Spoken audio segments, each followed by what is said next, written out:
நம்முடைய கர்த்தராகிய இயேசு கிறிஸ்துவின் பரிசுத்த நாமத்துக்கு கோடி கோடி கோடி கோடி ஸ்தோத்திரம் உண்டாவதாக. ஆமென். நீங்களா கர்த்தருக்குள் சந்தோஷமாக இருக்கீங்களா? கர்த்தருக்குள் சந்தோஷமாக இருப்பதே நம்முடைய பலனாக இருக்கிறது. ஆமென். ஆமாம்.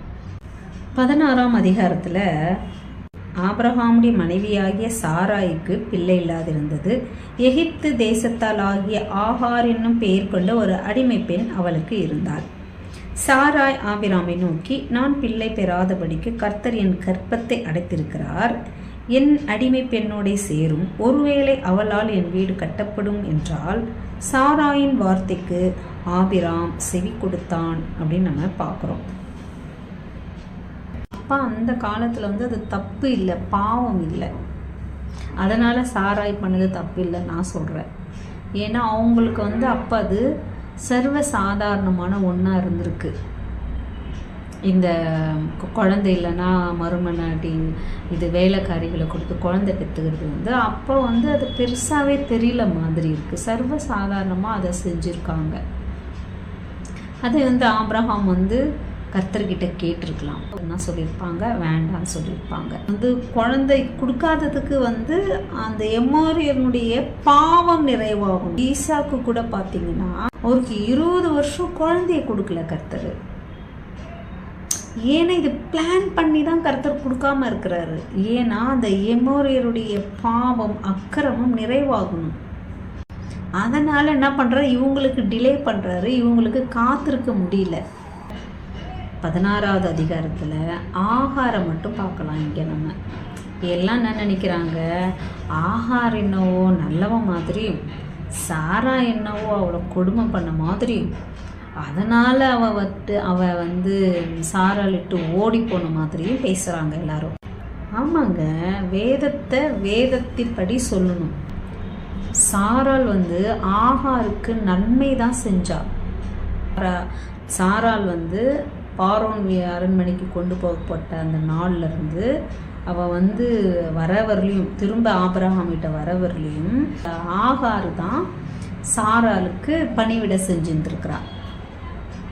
அவள் யாருன்னா பார்வோனுடைய மகனாக்கா அந்த பார்வோன் வீட்டில் அடிமையாக வேலை செஞ்சவளுக்கு பிறந்தவ இந்த ஆகார்.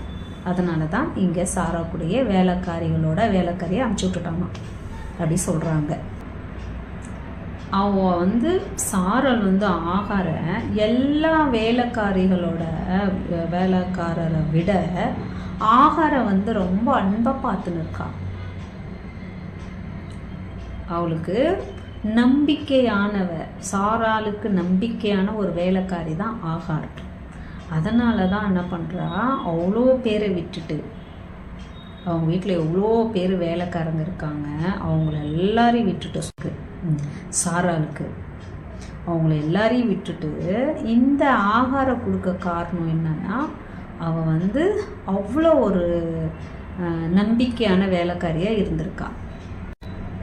ஆனால் எப்போ ஆபிரகாமுக்கு கர்ப்பமானாலோ அப்போ என்ன பண்ணுறாயோ, அந்த அடிமை பெண்ணோட ஸ்தானத்தை மறந்து சாராளுக்கு எஜமாட்டியா ஆகிறா. புரியுதா உங்களுக்கு? கர்ப்பமானது தெரிஞ்சு அவள் வேலைக்காரின்ற ஸ்தானத்தை விட்டு அவள் என்ன ஆகுறா, சாராளுக்கு எஜமானி ஆகிறா. சாரால தன் எஜமாட்டிய அற்பமாக நினைக்கிறான்னு வேதம் சொல்லுது. அப்போ எந்த அளவுக்கு ஆகார் சாராளுக்கு துரோகம் செஞ்சுருக்கா பாருங்க. அதுவும் இல்லாமல் குழந்தை பெற்று கொடுக்குறது ஒரு வேலை செஞ்சு கொடுக்குற மாதிரி. இப்போ எப்படி வீட்டில் வேலை செய்யுது, ஆடு மாடு மேய்ச்சி கொடுக்குறது, வீட்டில் வேலை செஞ்சுட்டு போனால் காசு வாங்குறாங்கள, அதை மாதிரி குழந்தை பெற்று கொடுக்குறது கூட ஒரு வேலை செஞ்சு கொடுக்குற மாதிரி தானா. அப்போது குழந்தை பெற்று கொடுக்குறாங்க இல்லையா, அவ்வளோதான். கர்ப்பமாக வராங்கள, அவ்வளோதான். அதுக்கப்புறம் அவங்களுக்கும் சம்மந்தம் கிடையாது. பெற்று கொடுக்குறாங்கல்ல, அவ்வளோதான். அந்த குழந்தைய கூட அவங்க பார்க்க விட மாட்டாங்க. பெற்று கொடுக்குறவங்கள பெற்று கொடுத்துட்டா அவ்வளோதான். அந்த குழந்தைய கூட யார் பெற்று கொடுக்குறாங்களோ அது அவங்க பார்க்க மாட்டாங்க. அவ்வளோதான். அவங்க கண்ணு முன்னாடி அந்த குழந்தை வளர்ந்தாலும் அந்த குழந்தை நம்ம பெற்ற குழந்தைன்னு அவங்களுக்கும் தெரியாது, இந்த பிறந்த பிள்ளைகளுக்கும் அவங்க நம்மளுக்கு பெற்று கொடுத்தாங்க இவங்கன்னு தெரியாது. இவங்க தான் அப்பா அம்மா. அந்த மாதிரி தான் அந்த காலத்தில் இருந்திருக்கு. ஆனால் ஆகார் என்ன பண்ணுறா, அவள் ஸ்தானத்தை மறந்து சாராளுக்கு எஜமானியாக ஆக விரும்புகிறா. சாராள் ஸ்தானத்தை அப்படியே எடுக்க விரும்புகிறா. அவள் அநியாயம் செய்கிறா. யாருக்கு? சாராளுக்கு அநியாயம் செய்கிறா. நல்லது செய்த சாராளுக்கு ஆகார் அநியாயம் செய்கிறா. அது மிகப்பெரிய பாவம். அது அப்போ தான் போயிட்டு சாராள் போயிட்டு ஆபிரகாமுக்கு சொல்கிறாரு, நான் தான் உன்னை அவளை மடியில் கொடுத்தேன், ஆனால் அவள் எப்போ கர்ப்பமானாலோ அப்போலேருந்து என்னை அற்பமாக பார்க்குறா, அப்படின்னா என்னை வேலைக்காரியோட கேவலமாக பார்க்குறா. அவள் எனக்கு எஜமாட்டி ஆகியிருக்கிறா. இந்த நியாயத்தை கர்த்தர் தான் நம்மளுக்கு நின்று நியாயம் செய்யணும்னு சொல்கிறார்.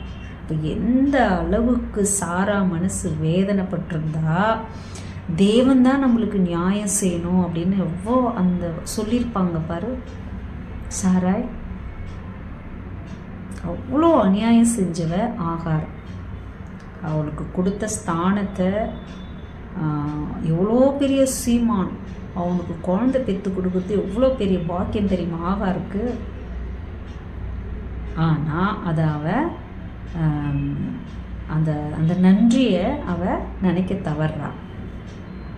அடுத்தது ஆபிரகாம்னா சொல்கிறாருங்க, பாருமா, அவள் எப்போவுமே உனக்கு அடிமை பண்ணதான், அவன் உன் கை கீழே இருக்கிறான், உன் விருப்பம் என்னவோ அப்படி செய் அப்படின்னு ஆபிரகாம் சொல்லிட்டாரு. அப்போ இவன் என்ன பண்ணுறா, அவளை அவஸ்தானத்தில் வைக்கிறா. புரியுதுங்களா? முன்ன எங்கே இருந்தா ஆகார் வேலைக்காரி ஸ்தானத்திலிருந்து ஆபிரகாமுக்கு மனைவியாக கொடுத்துருக்குறா இல்லையா? ஆனால் எப்போ இவ்வளோ வேலைக்காரியாக ஆகார் நினச்சாலோ அப்போ என்ன பண்ணிட்டா, திரும்ப அவள் ஸ்தானத்திலே கொண்டு விட்டா. அப்படின்னா என்ன, வேலைக்காரியாகவே நீ இருன்னு சொல்லிவிட்டா. கொடுமைலாம் பண்ணலாம், வயிற்றுல குழந்தைய வச்சுக்கின்னு சோறு தண்ணி கொடுக்காம அப்படியெல்லாம் பண்ணியிருப்பா. இல்லை, அடிமை ஸ்தானத்தில் தானே இருந்த, நீ அங்கே இரு, நீ குழந்தைய மாத்திரம் பெற்று கொடு போதும்னு சொல்லிவிட்டா. அதனால தான் இவளுக்கு எப்படி ஒரு 8 மாதம் கிட்டத்தட்ட கர்ப்பமாகி உடனே இதெல்லாம் நடந்திருக்காது. 8 மாதம் 9 மாதம் அது வரலையும் தான் இவள் பொறுத்துன்னு இருந்திருப்பா சாரா. அவள் ஸ்தானத்தை விட்டு அடிமை ஸ்தானத்துக்கு போனாலும் அதை அவளால் ஏற்றுக்க முடியல. என்ன பண்ணுறா, போயிடுறா வீட்டை விட்டு. அப்படி தான் விட்டு போனது. இவ்வளோ கர்ப்பமாக இருந்து இவ்வளோ வேலை வாங்க வச்சு இவளுக்கு தண்ணி சோறு கொடுக்காம அப்படியெல்லாம் கஷ்டப்படுத்தி ஒன்றும் போல. புரியுதுங்களா? அந்த அளவுக்கெல்லாம் அவள் கொடுமை பண்ணல. அவள் கர்ப்பமாக இருந்ததை நினச்சி அவளுக்கு சந்தோஷம் சாராக்கு. அதனால் என்ன பண்ணுறா, அவள் மேன்மையான ஸ்தானத்தில் வைக்கிறா. ஆனால் அவள் என்ன பண்ணுறா, நன்றி மறந்து சாராயை அற்பமாக நினைக்கிறாள். இது முழுக்க யாருது தப்பு? டோட்டல் யாருது தப்பு? ஆகாது தப்பு. 100% இல்லை 200% ஆகாது தப்பு. ஒன்று நன்றி இல்லாத போச்சு அவளுக்கு. அடுத்தது என்ன பண்ணுறா, தன்னுடைய எஜமாட்டியை, தன் நம்பிக்கையான எஜமாட்டியை என்ன பண்ணுறா, அற்பமாக நினச்சி இவளுக்கு அவள் எஜமாட்டி ஆகணும்னு நினைக்கிறா, இவளை வேலைக்காரி ஆகணும்னு நினைக்கிறா. அது தப்பு தானே அது, இல்லைங்களா? அப்போ தான் அவன் என்ன பண்ணுறா, அவள் ஸ்தானத்தில் இருக்க முடியாமல், ஏன்னா 8 மாதம் என்ன மாதிரி எப்படி பார்த்துருப்பாங்க, எப்படி தாங்கியிருப்பாங்க. ஆபிரகாம் குழந்தைய வயிற்றில் இருக்குன்னா எப்படி பார்த்துருப்பாங்க. அது அந்த மதிப்பு அவளுக்கு கிடைக்கல. அதனால தான் என்ன பண்ணுறாவோ ஓடி போகிறா. அப்போ தான் கர்த்தர், நீங்கள் பார்த்தீங்கன்னா இது நான் சொல்கிறதெல்லாம் சத்தியன்றதை இங்கே உங்களுக்கு தெரியும் பாருங்கள். வேதத்தை ஒரு எழுத்தும் கவனமாக படிக்கணும். அப்போ தான் வேத ரகசியம் நமக்கு தெரியும், கர்த்தரும் வெளிப்படுத்துவார். புரியுதுங்களா? படிக்கணும்னு படித்தாக்கா ரகசியம் தெரியாது. ஏன்னா யார் சொன்னாலும் ஆகார் இன்னும் தப்பு செய்யாத மாதிரியும் சாரா தப்பு செஞ்ச மாதிரியும் அப்படியே சொல்கிறது ரொம்ப கஷ்டமாக இருக்கும் சொல்லும் போதெல்லாம் எனக்கு. ஆனால் முழுசாக தப்பு பண்ணது ஆகார் மட்டும்தான். இங்கே பார்த்தீங்கன்னா தெரியும், அது கர்த்தர் சொல்லுவார் பாருங்க. அதை இதுதான் கடினம்ன்றது என்ன நினச்சிட்டாங்கன்னா, அவன் சாப்பாடு கொடுக்காம தண்ணி கொடுக்காம கர்ப்பமாக இருந்து இந்த வேலையெல்லாம் செய்ய வச்சிருப்பா, அவெல்லாம் செய்யவே இல்லை அப்படி அதை பற்றி அங்கே குறிக்கல. கர்த்தர் சொல்வார் பாரு, கர்த்தருடைய 7:16 கர்த்தர் சொல்லுவாங்க பாரு, இதுக்கு தெளிவான விளக்கம். ஆகாரே, எங்கேருந்து வந்த, எங்கே போகிற அப்படின்னு கேட்டிருக்க கூடாதா? என்னன்னு கேட்குறாரு, சாராயின் அடிமை பெண்ணாகிய ஆகாரே. அவ ஸ்தானத்தை கர்த்தர் அவளுக்கு சொல்றாரு. சாராயின் அடிமை பெண்ணாகிய ஆகாரே, எங்கிருந்து வருகிறாய், எங்கே போகிறாய் என்று கேட்டார். அவள், நான் என் நாச்சியாராகிய சாராய் விட்டு ஓடி போகிறேன் என்றாள். அப்பொழுது கர்த்தருடைய தூதனானவர், நீ உன் நாச்சியார் அண்டைக்கு திரும்பி போய் அவள் கையின் கீழ் அடங்கிரு.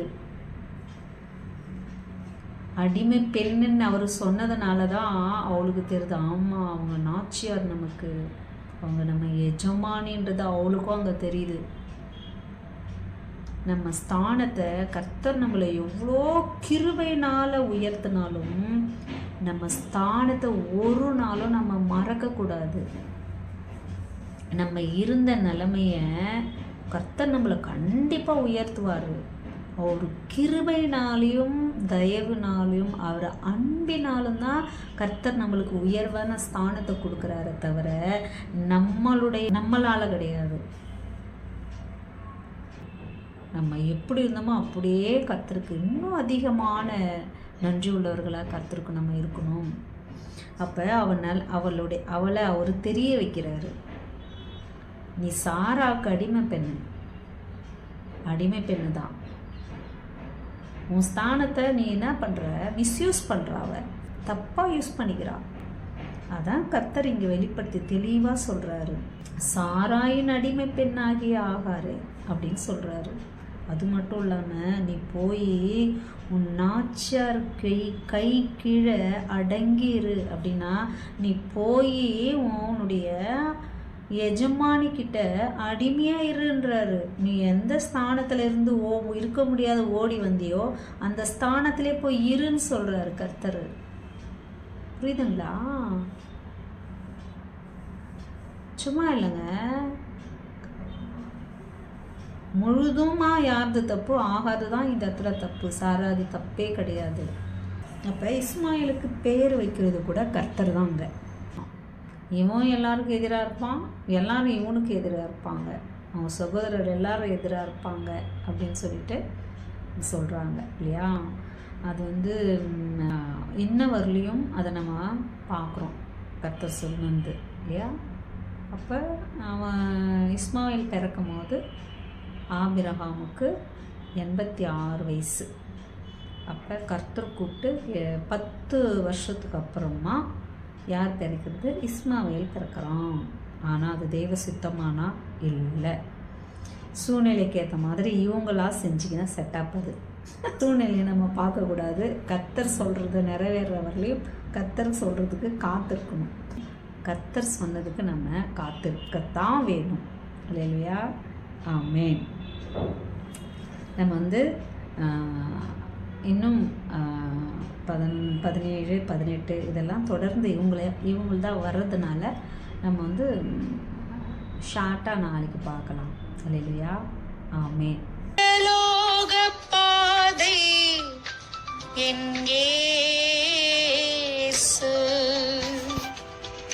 பரலோக பாதை